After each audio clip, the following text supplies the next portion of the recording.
Hello learners, hope you guys are doing great, having a great time already भाई साहब। Part 1 आ चुका है, बहुत ही वंडरफुल रिस्पांस मिला है।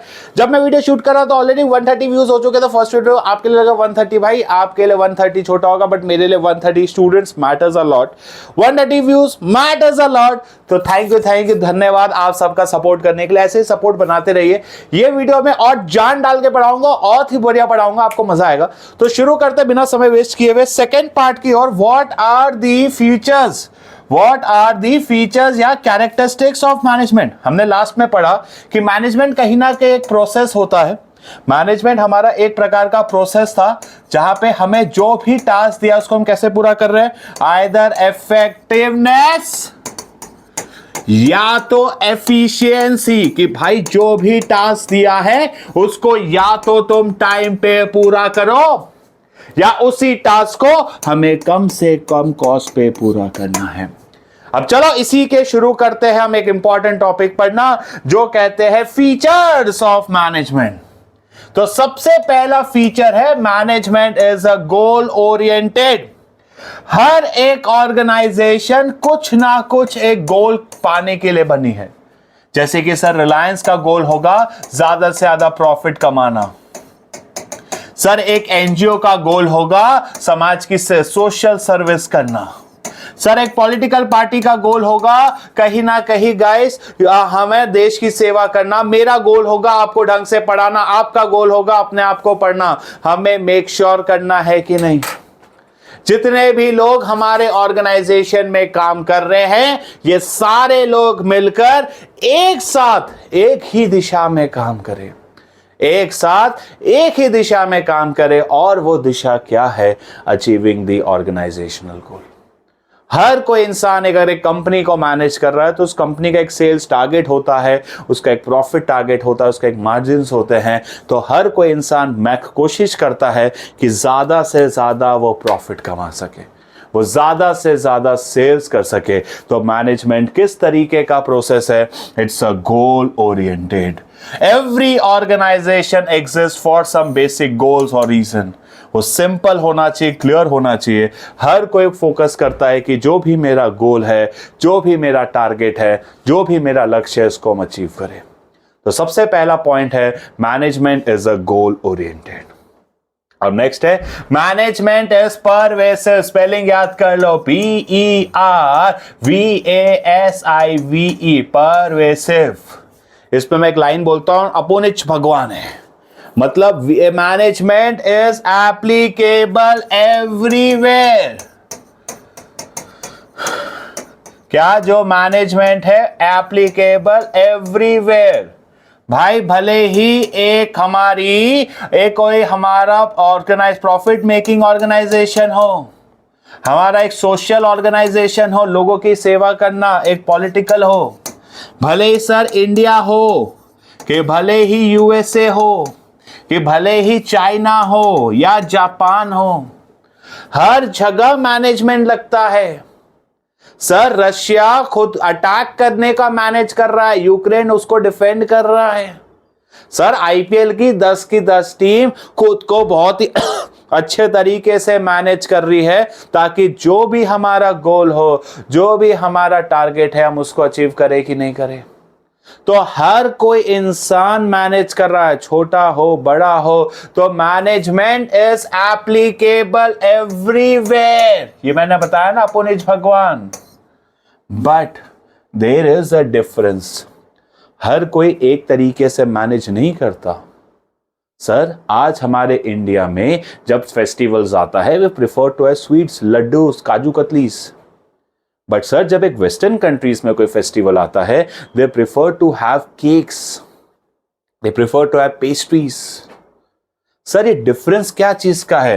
There is a difference of culture. Sir there is a difference of tradition कि हमारे यहाँ ऐसे किया जाता है। कई लोग होता है कि यूएस वगैरह में चप्पल पहन के ऑफिस में जाते हैं, लेकिन हमारे यहाँ कई जगह ऑफिस में चप्पल पहन के नहीं जाते। Sir that is the tradition. और लास्ट होता है हिस्ट्री। हमारे यहाँ ऐसा होता आ रहा है, जैसे कई अरेबियन नेशंस है जहां पे womens are not considered as a part of management historically. तो गाइस इससे हम बोलते हैं CTH, हर जगह मैनेजमेंट एप्लीकेबल है, बट डिफरेंस क्या है? The difference is all about the culture, the difference is all about the tradition, the difference is all about the history. क्या चीज का डिफरेंस है? Difference is all about the culture, difference is all about the tradition, difference is all about the history. Management लगता हर जगह है, पर difference किस हिसाब से है? On the basis of culture, tradition and history. इसलिए हम मैनेजमेंट को क्या बोलते हैं? एक तरीके का परवेसिव। परवेसिव का मतलब it is applicable everywhere. Next क्या है हमारा? नेक्स्ट है मैनेजमेंट इज मल्टी डायमेंशनल। जब हम बात करते हैं मैनेजमेंट इज मल्टी डायमेंशनल, तो इसमें 3 चीज आती है: work, people and operation. WPO क्या बोलते हैं 3 चीजों को? एक को हम बोलते हैं वर्क, एक को हम बोलते हैं पीपल, और लास्ट वाले को हम बोलते हैं ऑपरेशन। जब हम कहीं ना कहीं काम की बात कर रहे हैं, तो एक सपोज एग्जांपल लेते हैं शादी का घर, हमें शादी करानी X और Y की, और इससे वो बन जाएंगे XY। X और Y इनकी हमें शादी करवानी है, अब वो कहीं ना कहीं क्या बन जाएंगे? XY। तो सबसे पहले हमें देखना होगा ना कि शादी के घर में काम क्या क्या है। सर इनका एक तो वेडिंग का फंक्शन होगा, सर एक इनका संगीत का फंक्शन होगा, सर इनका एक हल्दी का फंक्शन होगा, और सर एक बहुत ही इंपॉर्टेंट आजकल नया ट्रेंड में चालू हुआ है सर, पूल पार्टी का एक फंक्शन होगा। तो सर हर फंक्शन, सर वेडिंग में वो फेरों का मंडप देखना, सर स्टेज देखना, डेकोरेशन का काम, सर संगीत में डीजे को देखना, डांस प्रैक्टिस को देखना, इवेंट को देखना, सर हल्दी में वो कलर वगैरह देखना, फोटोग्राफी देखना, सर वो कुर्ते वुर्ते का फैशन देखना, फोटो बूट देखना, सब पूल पार्टी में समझ ही जाओ। तो ये सारी चीजों को कहीं ना कहीं मैनेज करना है। हम यहां पे क्या देख रहे हैं कि भाई साहब हमें कुछ करना है, क्या गोल अचीव करोगे, उसको आप कैसे इनिशिएट एक्शन, कैसे आप अचीव करोगे, डिजाइन करना वे, किस तरीके से अचीव करोगे, उसके लिए हम बनाएंगे एक प्रॉपर प्लान। जब कभी भी शादी करना है तो हर एक फंक्शन का क्या होगा?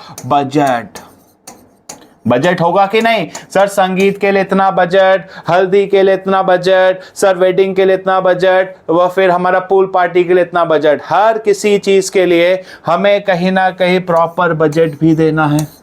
चलो भाई बजट देना था, बजट दिया, बजट में भी कोई दिक्कत नहीं।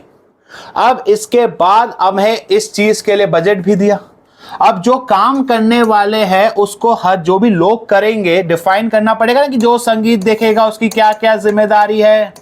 तेरी जिम्मेदारी होगी लाइटिंग देखना, जिम्मेदारी होगी स्टेज देखना, जिम्मेदारी होगी डांस देखना, जिम्मेदारी होगी एंकर देखना, ये सारी जिम्मेदारी है। उसके लिए पावर्स दिए जाएंगे, आपको इतना बजट दिया जा रहा है, ये दिया जा रहा है, अथॉरिटी। हमने डिफाइन कर लिया कि हमें क्या काम करना है, जो वो काम करेगा उसकी क्या जिम्मेदारी होगी, क्या पावर होगी। तो यही चीज हमारी डिफाइंड है मैनेजमेंट ऑफ वर्क में, जहां पे डिजाइन होता है क्या प्रॉब्लम सॉल्व करेंगे, क्या फैसले लेने हैं, क्या प्लान बनेंगे, उस प्लान के बजट, और हर किसी को प्रॉपर अथॉरिटी और रिस्पॉन्सिबिलिटी देनी पड़ेगी कि नहीं। जो भी इंसान वो टास्क कर रहा है, जो भी इंसान वो काम कर रहा है, उसको कहीं ना कहीं प्रॉपर अथॉरिटी, प्रॉपर रिस्पॉन्सिबिलिटी देनी पड़ेगी कि नहीं देनी पड़ेगी? बिल्कुल। तो यहां पे हम काम में सिर्फ ये डिफाइन कर रहे हैं कि भाई साहब हमें कहीं ना कहीं क्या टास्क करना है, क्या काम करना है, और उस टास्क को, उस काम को हम कैसे पूरा करने वाले हैं। हमें क्या टास्क, क्या काम करना है, और उस टास्क को हम कैसे पूरा करेंगे, दैट इज माय वर्क। समझ आया? अब नेक्स्ट है हमारा पीपल। देखो एक चीज याद रखना, 2 ऑर्गेनाइजेशन हर सेम तरीके के लैपटॉप्स या सेम तरीके के टीवी, सेम तरीके के कपड़े सब बना सकती है, पर आज सच बताऊं डिफरेंस होगा उनके टीचर्स पे। आप दुनिया के कहीं भी टीचर से पढ़ो, हर टीचर बढ़िया है, हर टीचर सुपर, हर टीचर बेस्ट है मेरे लिए, इतने यूट्यूबर्स ऑल आर बेस्ट, सब मेहनत कर रहे हैं। मुझे आज समझ आ रहा है कि जब तुम किसी चीज़ को जीरो से शुरू करते हो तो क्या एफर्ट्स लगते हैं। मुझे ऐसा लगता था वेरी इजी, बट इजी नहीं है बॉस। बहुत सारी चीज़ है, चैनल देखना, कंटेंट देखना, थंबनेल देखना, टी शर्ट देखना, लाइट देखना, ये देखना, वो देखना। सबसे ज़्यादा इंपॉर्टेंट होते हैं उसके एम्प्लॉयज़, सबसे ज़्यादा इंपॉर्टेंट होते हैं उसकी टीम।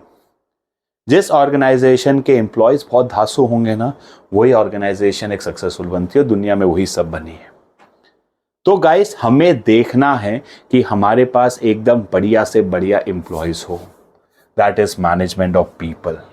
ठीक है, क्योंकि मैनेजमेंट कहता ही वो है, हमें कहीं ना कहीं इन्हीं लोगों से काम करवाना है, इन्हीं लोगों से अच्छे से काम करवाना है। तो हमें मेक श्योर करना चाहिए we are having a good quality of people. हमारे एम्प्लॉयज अच्छे होने चाहिए। अब इसमें दो चीजें देखनी होती है। सबसे पहले कि जो भी हमारे एम्प्लॉयज है इंडिविजुअली, हर एक एम्प्लॉयज, जो संगीत देख रहा है, शादी देख रहा है, वो अकेले तो अच्छे से काम करे, संगीत अच्छे से मैनेज करे, हल्दी वाला हल्दी अच्छे से मैनेज करे, पूल पार्टी वाला पूल पार्टी अच्छे से मैनेज करे, वेडिंग वाला वेडिंग अच्छे से मैनेज करे इंडिविजुअली। और हमें कहीं ना कहीं ये भी मेक श्योर करना है कि वो एज अ टीम, क्या गाइस, वो एज अ टीम। अब ऐसा है ना कि हल्दी वाला बोल दे मैं तो रात को हल्दी रखूंगा, संगीत वाला बोल दे मैं तो कैसे संगीत करूंगा, फिर वेडिंग वाला बोल रहा है भाई 6 बजे चाहिए, पूल पार्टी बोला 6 बजे तक तो पार्टी चलेगी, कैसे चलेगी। We need to manage everything. हमें मेक श्योर करना चाहिए ना कि ऑर्गेनाइजेशन में जितने भी एम्प्लॉयज है, जितने भी वर्कर्स है, सब लोग साथ में मिलकर काम करें। तो एज अ ग्रुप, इंडिविजुअली भी देखना है एम्प्लॉयज को, और एज अ ग्रुप भी देखना है कि सब लोग मिलकर एक साथ काम करें। तो कहीं ना कहीं यहां पे मैं अपने एम्प्लॉयज के, वर्कर्स के इंडिविजुअल नीड्स के बारे में भी सोच रहा हूं, और साथ साथ में ये भी सोच रहा हूं कि एज अ ग्रुप वो मिलकर काम करें। अब नेक्स्ट है भाई काम। सारे शादी के घर के काम डिसाइड हो गए, उसके लिए लोग डिसाइड हो गए। तो दो ही चीज इसमें आप आंसर में लिखिएगा। ऑपरेशंस बोलता है जो भी हमारे इनपुट है, उस इनपुट को अब हमें कन्वर्ट करना है आउटपुट पे। जो भी हमारे काम है, उस काम को पूरा करना है लोगों से। It's a interlink between the work and operation. यहां पे हम लोगों से जो काम के लिए लेकर आए हैं, जो टास्क के लिए लेकर आए हैं, वो टास्क को पूरा कराते हैं। काम में काम, वर्क में काम डिसाइड किया, पीपल में लोग लेकर आए। अब हमें मेक श्योर करना है वो लोग काम को पूरा करे। हमें मेक श्योर करना है जो इनपुट से वो आउटपुट में कन्वर्ट हो। तो इससे हम बोलते हैं मल्टी डायमेंशनल। इसलिए मैनेजमेंट एक तरीके का सिंपल नहीं, एक तरीके का कॉम्प्लेक्स प्रोसेस होता है। It's not a simple, it's a complex process, because इसमें 3 चीजें हैं, वर्क, पीपल एंड ऑपरेशन। 3 चीजें क्या है, वी नीड टू, हमें काम देखना है, काम करने के लिए लोग देखने हैं, और मेक श्योर करना है वो लोग काम अच्छे से पूरा करें। समझ आया? तो ये हो गया मैनेजमेंट एज मल्टी डायमेंशनल। अब नेक्स्ट है मैनेजमेंट क्या होता है, कहीं ना कहीं एक तरीके का कंटिन्यूस।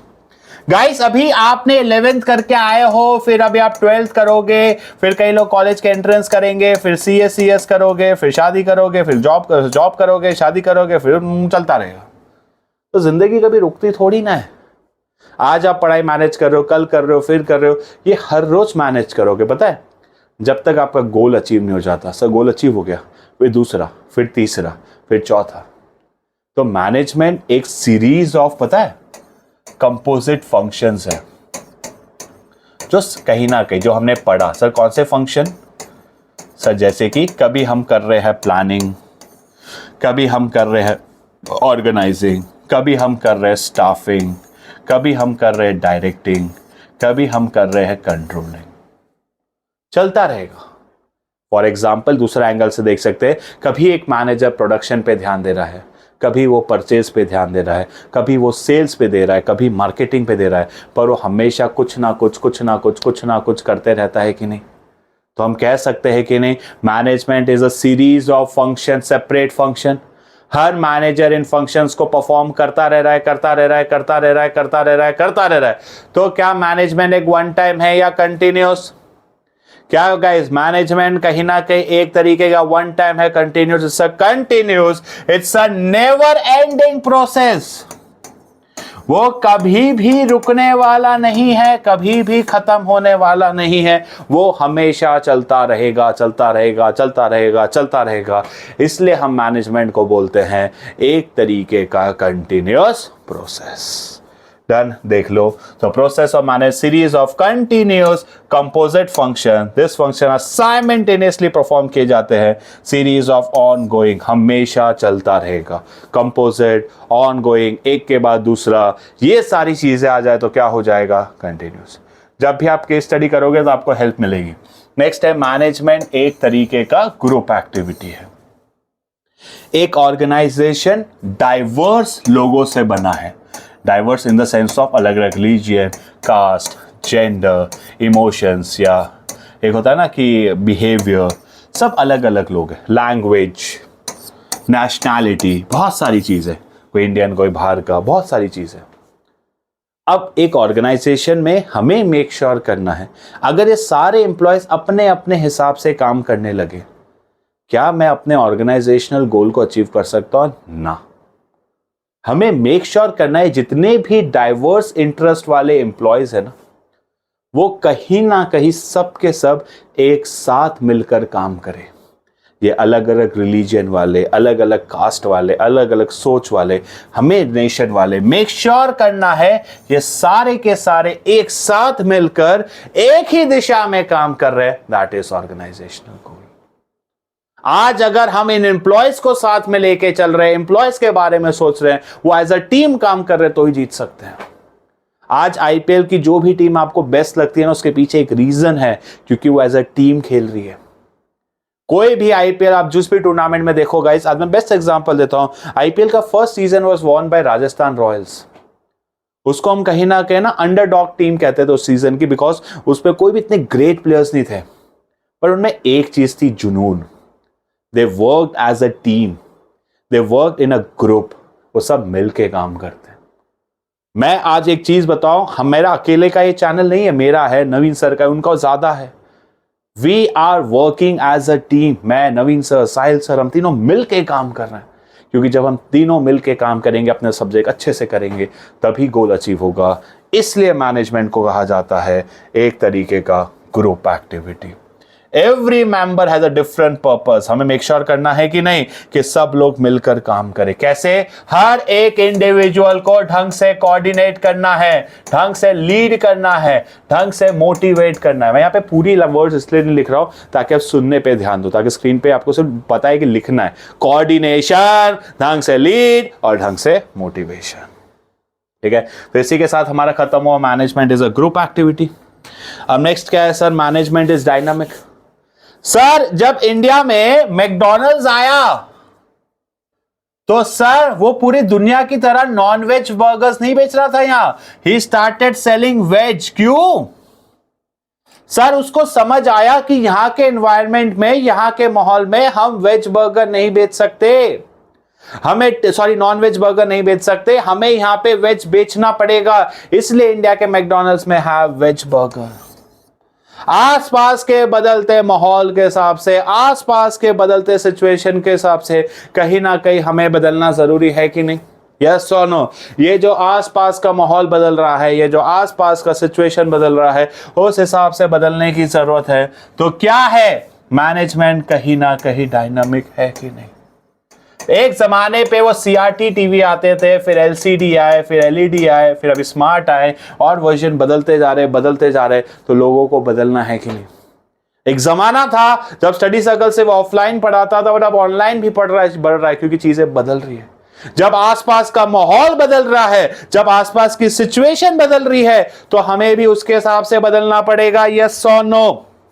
जब मेरे आसपास का सिचुएशन, जब मेरे आसपास का माहौल बदल रहा है, हमें भी उसके हिसाब से बदलना है, तो हम कहीं ना कहीं मैनेजमेंट को बोलेंगे एक तरीके का डायनामिक फंक्शन। क्या बोलोगे? जब आसपास का सिचुएशन, आसपास का माहौल बदल रहा है, उस हिसाब से हम भी बदल रहे हैं, तो इसको हम बोलते हैं एक तरीके का डायनामिक। क्लियर है कि नहीं? क्लियर है कि नहीं? सेल्फ गोल्स, ठीक है, तो आसपास के हिसाब से बदलना पड़ता है। लास्ट पॉइंट, सर मैनेजमेंट को देख तो नहीं सकते, जिस चीज को हम देख नहीं सकते उसको हम टैंजेबल नहीं, इनटैंजेबल कहते हैं। बट सर कैसे पता चलता है कि एक ऑर्गेनाइजेशन अच्छे से मैनेज हो रही है? फिर तो कोई गोल वोल तो कैसे पता चलेगा? कुछ सिंपल चीज है कि सर अगर हमारे जो गोल है वो अचीव हो रहे हो, सर जो हमारे एम्प्लॉयज है वो सेटिस्फाई हो रहे हो, sir there is an order, मतलब सब शांति प्रिय से काम कर रहे हैं, किसी भी प्रकार की लड़ाई झगड़ा नहीं है, सारे एम्प्लॉयज कहीं ना कहीं मिलकर एक साथ एक दिशा में काम कर रहे हो, कोई लड़ाई झगड़े नहीं, खुशी का माहौल है, ऑर्गेनाइजेशन छोड़ के नहीं जा रहा, उस ऑर्गेनाइजेशन का माहौल कैसा? अच्छा है। उस ऑर्गेनाइजेशन में चीजें मैनेज कैसे हो रही है? अच्छे से हो रही है। तो मैनेजमेंट टैंजेबल हुआ या इनटैंजेबल? मैनेजमेंट हुआ इनटैंजेबल। हम मैनेजमेंट को देख नहीं सकते, बट हम कहीं ना कहीं महसूस कर सकते हैं। कैसे? एम्प्लॉयज खुश होने चाहिए, टारगेट अचीव होने चाहिए, गोल अचीव होने चाहिए, सब सही चलना चाहिए। तो मैनेजमेंट क्या है? एक तरीके का इनटैंजेबल, ठीक है। It can not be seen but felt through. कैसे? गोल अचीव होना, एम्प्लॉयज खुश होना, there is an order instead of choice. मैं जो भी आपको वर्ड्स बता रहा हूं ना, ये सारे के सारे एनसीईआरटी है। Targets are met, employees are happy and there is order instead of choice. सारी चीजें एनसीईआरटी के कैरेक्टरिस्टिक्स की पढ़ा दी। आप पूरा पढ़ लेना, सारे कीवर्ड, सारे एग्जाम्पल्स, सब चीजें आपको पढ़ा दिया है। प्लीज गाइस आज जाके फीचर्स पढ़िएगा और कमेंट में लिखिएगा सारे फीचर्स क्या है। मैं एक छोटा सा आपको क्वेश्चन दे रहा हूं, आपको बताना है कि गाइस हम हमारे इंडिविजुअल एम्प्लॉयज को जब इंटीग्रेट करके एक ही दिशा में ले जा रहे हैं, उससे हम क्या बोलेंगे? फीचर आपको कमेंट में बताना है। लेट्स सी कौन एंड तक देख रहा है, बताना है गाइस आपको। और दूसरा एक और पॉइंट, एप्लीकेबल एवरीवेयर, ये दोनों का आंसर आपको कमेंट में बताना है। लेट्स सी कितने लोग लिखते हो। प्लीज कमेंट कीजिए कैसा लगे, वीडियो को लाइक कीजिए and thank you for supporting us. मैं तो इतना ही बोलूंगा, मिलते हैं नेक्स्ट वीडियो में पार्ट 3 पे, जहां पे हम ऑब्जेक्टिव्स करेंगे। आज के लिए इतना ही, टाटा बाय बाय। मुस्कुराते रहिए, पढ़ते रहिए, चैनल छोटा है पर इरादे बड़े। Bye guys.